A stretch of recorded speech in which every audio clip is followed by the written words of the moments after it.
It's one of the most valuable agricultural commodities in the world. Yet, scientists know surprisingly little about coffee. When we started looking at coffee, we realized that it's kind of like an orphan crop.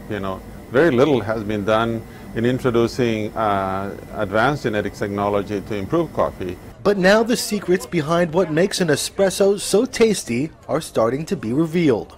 Scientists in California have mapped the genome for Arabica coffee, the species that accounts for 70% of global consumption.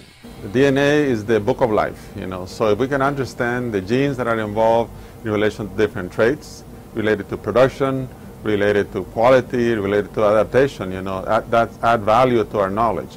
Knowledge that will help protect coffee plants against climate change and disease. Genetic secrets could also allow farms like J. Ruskey's in Southern California to thrive outside the tropical zone, where most coffee production is currently located. I think coffee has potential to be a growing industry in California, and I think if all things work correctly, we could make Southern California the specialty coffee capital of the world.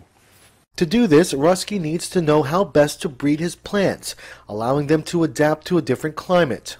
All this information exists in the coffee plant's genetic makeup. The advantage of being in California is we can actually provide it exactly the water and even nutrition requirements through the irrigation. We can provide it when it wants it and for how much we want it. And we can do it in a dry climate so that we avoid diseases that are traditional in the moist, humid coffee climates. Deciphering coffee's genetics is even more important for traditional farms in the tropics, where pests and disease are a serious threat.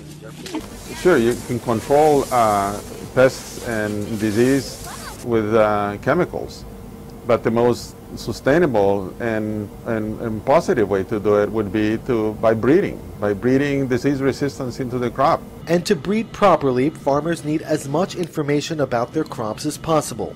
The scientists say the more we learn about coffee's genes, the better our chances of protecting it against a changing climate, making sure we all have that perfect cup of coffee for many years to come.